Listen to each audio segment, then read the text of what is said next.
Baik, selanjutnya untuk membahas tentang sinergi Kadin dan juga Yayasan Buddha Suci Indonesia dalam membantu penanganan COVID-19 telah hadir bersama kami di studio Halo Indonesia Bapak Hong Chin selaku relawan Yayasan Buddha Suci Indonesia. Selamat pagi Pak Hong, apa kabar? Baik, Selamat datang di Halo Indonesia. Pak, ini bagaimana kemudian kalau kita melihat di Indonesia sendiri sudah ada 514 kasus positif corona, 48 diantaranya sudah meninggal dunia dan 29 sembuh. Kami harapkan ya ini doa kita bersama 48 menjadi yang terakhir seperti itu harapan kita. Bagaimana Bapak mewakili Yayasan Buddha Suci Indonesia melihat kasus COVID-19 ini sendiri? saya rasa ini adalah suatu permasalahan yang sangat serius, tapi kita juga tidak perlu panik, kita perlu nanggapin dengan serius dan optimis, dan juga informasi update tadi telah dikatakan bahwa Kementerian Kesehatan menerima 25.200, ada update terbaru, tadi total adalah 125.000 untuk Kemenkes, dan kita akan salurkan rapid test kit yang telah datang 1 juta unit ini sesuai dengan arahan dari Kemenkes dan gugus tugas percepatan penanganan COVID-19. Oke, 125.200 itu sendiri dibagi menjadi apa saja itu, Pak? Itu nanti Kemenkes yang ngatur. Oh, oke, Ya. oke itu. Berarti apakah nanti ikut menyalurkan juga Yayasan Ya, Buddha Suci atau Kemenkes? kita bersama-sama, Kemenkes mungkin langsung bagi ke daerah-daerah yang membutuhkan, dan yang di Jakarta yang bisa kita salurkan sesuai dengan arahan dari Kemenkes dan juga gugus tugas, misalnya ke RSPAD Gatot Subroto, ke rumah sakit yang lain, mungkin juga Wisma Atlet juga kita akan salurkan sesuai dengan arahan dan petunjuk dari gugus tugas dan Kemenkes. Oke, kalau kita berbicara tentang alat pelindung diri ataupun barang-barang yang dibutuhkan untuk kemudian menangani COVID-19 ini sendiri kan memang banyak sekali SOP-nya seperti itu kan. Harus memenuhi standar-standar yang memang sudah ditetapkan setidaknya dari Kemenkes itu sendiri. Apakah kemudian barang-barang yang juga disalurkan oleh Suci ini sendiri juga sudah memenuhi standar? Ya pasti. Jadi kebutuhan itu ada minimal ada tiga front ya kita sekarang. Pertama adalah untuk tim medis dan yang di front line itu pasti ada suatu standar internasional yang diterapkan untuk kepentingan tim medis. Itu barang yang disalurkan dan digunakan untuk tim medis sudah pasti harus mengikuti standar internasional tersebut. Kemudian yang kedua adalah apa yang bisa dilakukan oleh masyarakat umum ya untuk mensupport perang melawan COVID ini, tentunya dengan diam di rumah, social distancing, ya seperti kita ini juga agak berjauhan ya. Agak berjauhan ya, ini agak berbeda konsepnya. Nah, hal-hal yang bisa masyarakat lakukan, dan tentunya jangan lupa juga untuk bagaimana bisa memberikan dukungan moral, dukungan vitamin, susu, telur, dan sebagainya kepada petugas-petugas medis yang ada di front line. Ini sangat dibutuhkan karena mereka sudah habis-habisan untuk bertempur di front line medis. Masyarakat juga bisa menyalurkan bantuan-bantuan tersebut ke rumah sakit yang terdekat ya. Dan yang ketiga, dampak terhadap ekonomi, dampak terhadap masyarakat kecil, ini juga perlu menjadi perhatian kita semua gitu. Untuk saat ini Yayasan Buddha Suci dengan Kadin, dengan pengusaha-pengusaha dan juga segenap lapisan masyarakat. Jadi donaturnya bukan hanya pengusaha-pengusaha besar seperti Sinarmas, Indofood, Astra tadi telepon, ya, Triputra dan Adaro dan mungkin dan banyak lagi. Tapi dari masyarakat pun sebetulnya ingin membantu. Cuman mereka kan harus berdiam diri. Nah, bisa membantu dengan doa, bisa membantu dengan dana, bisa membantu dengan susu, telur kepada petugas frontline, dan mari kita bersama-sama menjaga supaya social distancing ini bisa berjalan dengan baik, karena ini akan sangat membantu program pemerintah. Oke, apakah sejumlah perusahaan besar tadi juga yang ikut membantu, apakah memang kemudian ditawari oleh Yayasan Buddha Suci atau mereka tergerak sendiri bersama Yayasan Suci untuk membantu? Ada beberapa yang memang sudah tergerak dan sudah terbiasa bekerja sama dengan Yayasan Buddha Suci. Ada beberapa yang baru mulai dan kita harapkan ayo kita bersama-sama, karena inilah saatnya sebetulnya bersinergi, bergotong royong untuk mengalahkan wabah COVID ini. Oke, bagaimana dengan masyarakat umum ini Pak, kalau mereka juga ingin membantu? Masyarakat umum tentunya bisa support ke tadi saya katakan ke rumah sakit terdekat ya dengan memberikan bantuan-bantuan vitamin, bantuan makanan, minuman yang siap saji yang bisa langsung yang tidak basi juga untuk saat ini ya. Dan pasti saya percaya dan saya sudah lihat banyak gerakan masyarakat juga yang sudah mengarah ke sana ya dari Kitabisa, Indo Relawan dan beberapa secara online sudah menggalang ke sana juga dalam skala yang lebih kecil-kecil itu saya lihat banyak inisiatif dari masyarakat yang untuk membantu ke arah sini. Oke, ini kalau kita berbicara tentang alat pelindung diri juga kabarnya Yayasan Buddha Suci dan juga Kadin bersinergi untuk kemudian mendonasikan 1 juta alat pendeteksi COVID-19.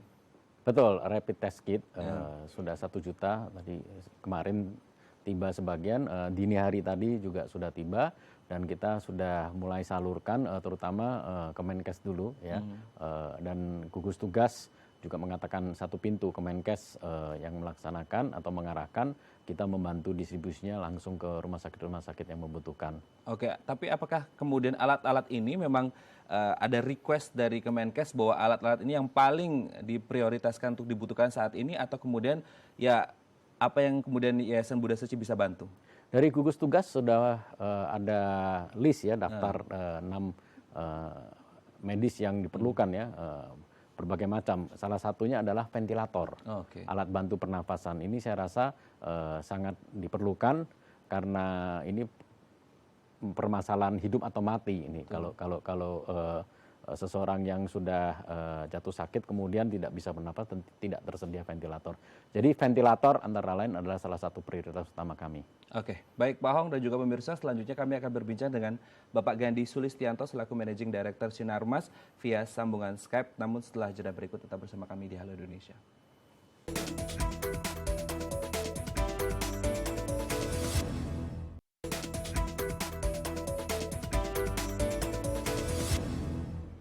Baik, Anda masih bersama kami dan kami masih membahas tentang sinergi antara Kadin dan juga Yayasan Buddha Suci Indonesia dalam membantu penanganan COVID-19. Dan saat ini kami telah terhubung dengan Bapak Gandhi Sulistianto selaku Managing Director Sinarmas via sambungan Skype. Selamat pagi Pak Sulis, apa kabar Pak?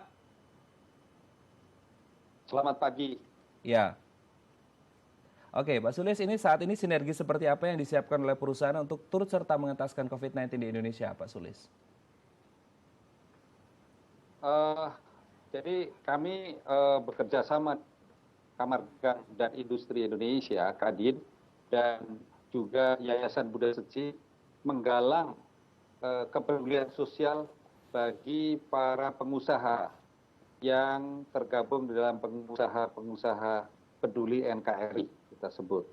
Dan untuk itu kami secara sukarela sedang melakukan himbauan kepada seluruh pengusaha, ya, walaupun kondisi saat ini dunia usaha sedang mengalami cobaan yang berat, tetapi tidak mengurangi rasa kepedulian para pengusaha ini terhadap kondisi yang dialami oleh negara kita.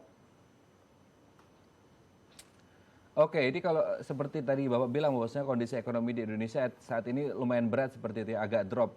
Apa yang kemudian menurut pandangan Pak Sulis, mengapa penting perusahaan untuk ikut serta membantu penanganan COVID-19? Ya, tentu saja ini yang seperti saya katakan, kita tidak bisa hanya memikirkan kondisi diri sendiri dalam keadaan yang sedang sulit seperti ini di dunia usaha. Namun kita juga pikirkan yang lebih besar adalah kepentingan dan keutuhan dari NKRI ini. Oke, apakah untuk alat-alat bantuan ini sendiri nantinya akan disalurkan secara tunggal oleh Yayasan Buddha Suci atau melibatkan lembaga filantropi atau organisasi sosial lainnya, Pak Sulis? Tidak, kami dari kerjasama ini tugas saya hanyalah penggalangan dana. Sementara distribusi dan juga logistik yang lain itu kita kerjasama dengan BNPB dan Departemen Kesehatan. Jadi seluruh distribusi ini mereka yang melakukan pengaturannya, jumlahnya dan kemana itu oleh BNPB dan Departemen Kesehatan. Ya. Dan barang langsung begitu datang kita juga koordinasi dengan mereka. Jadi jangan salah, kami tidak menyalurkan sumbangan tersebut, tetapi kami membantu pengadaan logistiknya dan juga pengaturan tentang shipment pengiriman barangnya. Tetapi mengenai kemananya, dua lembaga pemerintah itu yang akan mengatur. Baik, Pak Sulis, ini di Studio Halo Indonesia sudah ada Pak Hong Chin selaku relawan Yayasan Buddha Suci Indonesia. Mungkin nanti akan ada yang disampaikan oleh Pak Hong kepada Pak Sulis. Pak Hong? Ya, kami dari Yayasan Buddha Suci Indonesia mengucapkan terima kasih sebanyak-banyaknya kepada para pengusaha dan juga Pak Sulis sudah banyak membantu menggalang pengusaha-pengusaha yang lain ya. Ini sungguh merupakan suatu usaha dan upaya kepedulian sosial yang sangat mengharukan menurut saya. Mudah-mudahan kita semua bisa bersinergi dan juga kita bisa cepat lewat dari permasalahan ini. Baik, Pak Sulis, terakhir mungkin Pak, apa yang disampaikan kepada seluruh rakyat Indonesia mungkin yang menonton program Halo Indonesia kali ini supaya mungkin kita lebih menjaga diri untuk bisa social distancing dan lain sebagainya agar virus COVID-19 ini segera usai. Ya, yang pertama saya tujukan kepada para pengusaha di daerah-daerah, bukan hanya di Jakarta, untuk mereka juga ikut berpartisipasi mengumpulkan dana. Karena dana ini menjadi penting sekali, karena tanpa dana kita juga tidak mungkin bisa mengadakan barang-barang keperluan ini. Ya. Walaupun pemerintah sudah dengan susah payah juga mengadakan APBN, tetapi yang bisa dilakukan oleh pengusaha juga harus pengusaha berinisiatif lebih dulu. Jadi pengusaha di daerah saya himbau untuk ikut berpartisipasi melalui juga program yang dimobilisir oleh THI TV juga dan oleh Yayasan Buddha Suci dan juga oleh Kadin. Nanti masing-masing akan mengedarkan rekening yang bisa dipakai untuk penampungan.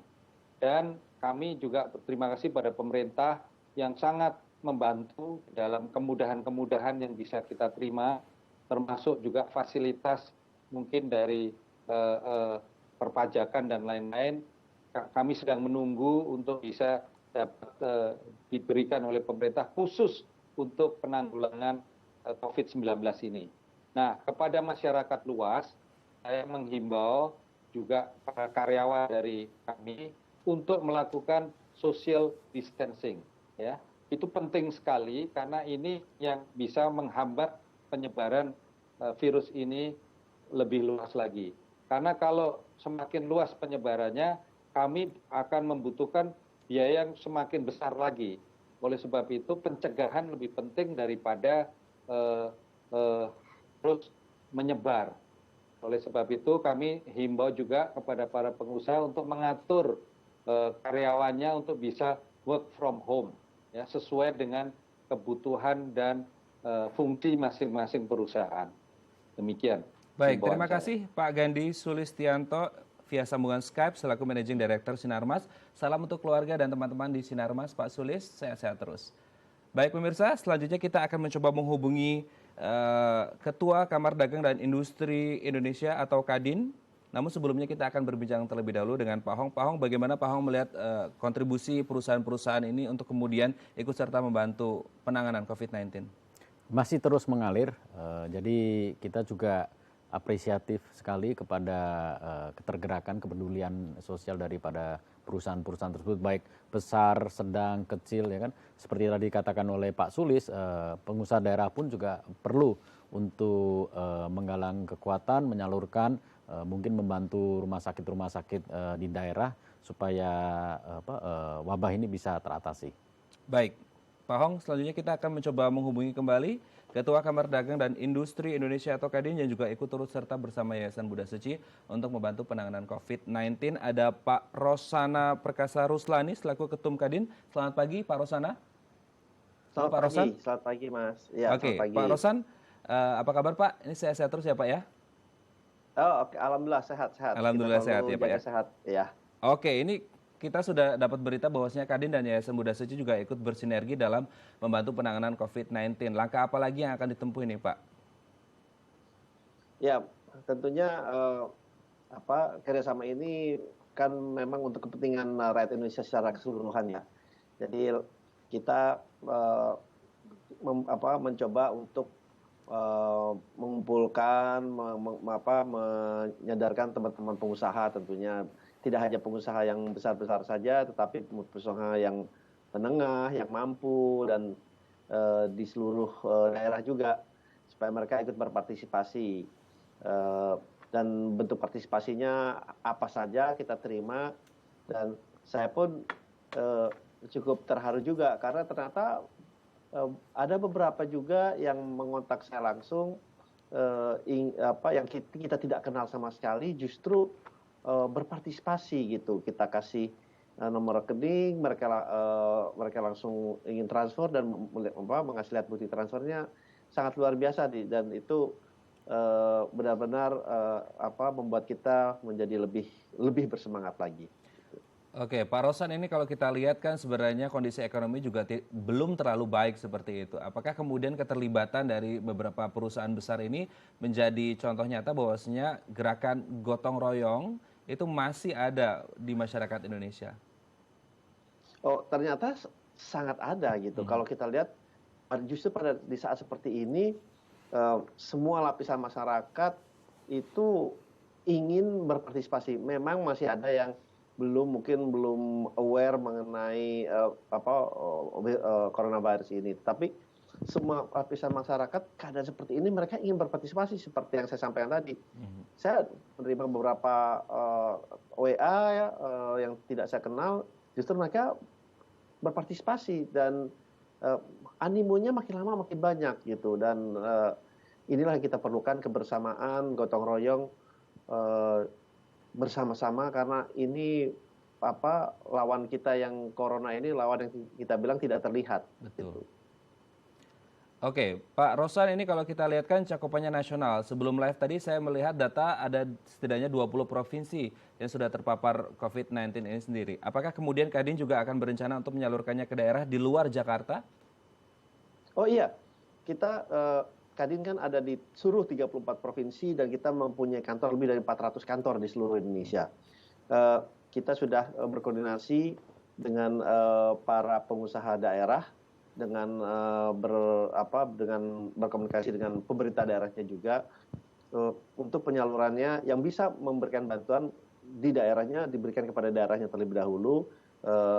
Tetapi kalau mereka melihat bahwa daerah lain itu dibutuhkan, mereka juga bisa memberikan dan kita mengkoordinasikan juga di Kadin Indonesia-nya. Baik, Pak Rosan, ini kalau kita lihat memang sekarang kita berfokus pada kesehatan, tapi juga kita tidak bisa menutup mata bahwasanya kondisi ekonomi juga harus terus dijaga. Bagaimana kemudian dampak COVID-19 ini terhadap perekonomian di Indonesia? Dampaknya ini sangat besar ya. Kalau saya melihatnya, kalau tadinya mereka awalnya mikir ini yang terdampak hanya sektor pariwisata, ini semua sektor akan terdampak. Dan di sini diperlukan kerjasama dengan pemerintah yang sangat erat untuk memberikan relaksasi kebijakan untuk para pengusaha ini, untuk dunia usaha ini, moodnya ini bertahan dulu, untuk bisa bertahan. Likuiditas cash akan menjadi sangat penting untuk kita bisa melangsungkan operasional dari seluruh perusahaan dengan kapasitas yang efisien dan efektif terlebih dahulu. Oke, baik. Pak Rosan, di Studio Halo Indonesia saat ini sudah ada Pak Hong Chin selaku relawan Yayasan Buddha Suci Indonesia. Mungkin Pak Hong ada yang disampaikan ke Pak Rosan? Ya, kami juga mengucapkan terima kasih banyak Pak Rosan atas dukungan dari Kadin dan telah banyak menghimbau pengusaha-pengusaha baik di nasional maupun di daerah, Pak. Mari kita teruskan kerjasama yang sangat baik ini, Pak. Ya, terima kasih Pak Uncin. Kita memang ini tugas kita sama-sama dan saya juga terima kasih kerjasama ini bisa berjalan dengan baik dan insya Allah akan memberikan asas manfaat buat kita semua.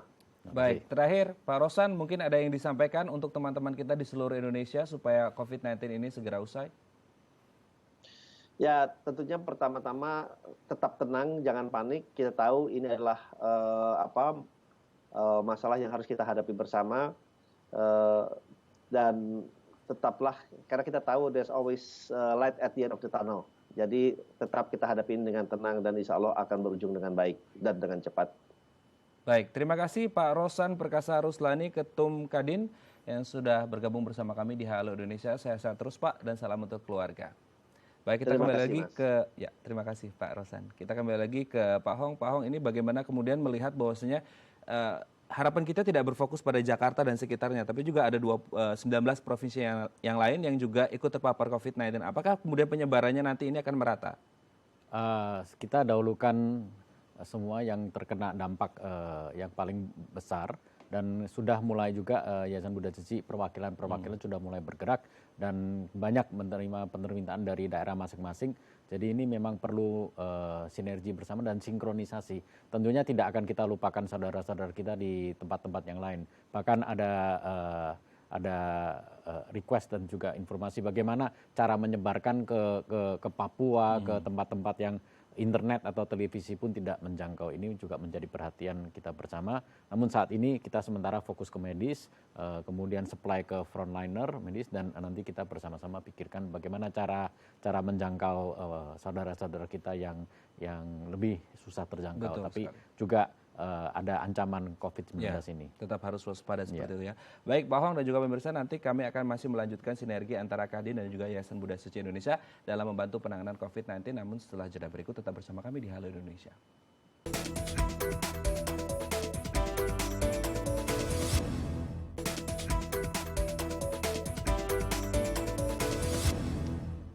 Baik, kita kembali lagi Pak Hong. Pak Hong, sebenarnya apa yang menjadi semangat teman-teman relawan Yayasan Buddha Seci Indonesia untuk terus membantu ketika ada bencana, katakanlah sekarang ada wabah COVID-19. Saya pernah membaca bahwasanya teman-teman Yayasan Buddha Seci Indonesia ini kan membantu dalam senyap gitu. Tidak perlu publikasi tapi dedikasi. Bagaimana Bapak melihat hal tersebut? Ya, 99% daripada relawan Seci sebetulnya mereka sudah berdiam di rumah. Jadi yang 1% itu kita masih aktif untuk satu pengadaan barang-barang yang memang sangat diperlukan, seperti APD sekarang sedang kosong di mana-mana, ya kan. Masker juga sudah menipis, dan banyak hal-hal lain yang memang kita perlu pengadaan baik dari dalam negeri maupun dari luar negeri. Dan 1% itu juga yang setiap hari mereka mengantar supply itu ke rumah sakit yang menjadi rujukan, karena consumables, terutama consumable medicine itu kan tetap selalu diperlukan ya. Untuk saat ini memang kita mempunyai keterbatasan jangkauan kita, dan juga pengadaan alat itu menjadi kendala. Mudah-mudahan dengan tetap untuk berjuang bersama kita bisa melewati masa sulit ini. Oke, bagaimana jika ada masyarakat yang di luar teman-teman relawan yang juga ingin membantu, apakah kemudian bisa mendatangi, tapi ini tidak menjadi rekomendasi untuk datang langsung ke Yayasan Buddha Seci karena stay at home dulu, di rumah aja dulu gitu kan. Apa yang bisa dilakukan oleh teman-teman kita di luar relawan untuk membantu? Selain pengadaan medis, ya stay di tempat ya. Tadi dikatakan oleh Pak Rosan juga, dana itu diperlukan karena kita melakukan pembelian barang-barang alat medis yang diperlukan, APD dan lain sebagainya.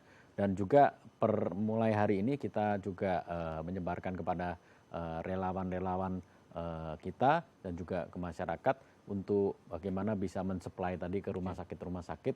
Mungkin dalam bentuk dana kita yang antarkan atau gimana ya, karena frontliners ini sangat perlu membutuhkan dukungan dari masyarakat yang lebih luas. Oke, terakhir mungkin Pak, apa yang disampaikan ke teman-teman kita di luar sana yang masih stay di rumah ataupun yang masih agak bandel dikit keluar-keluar?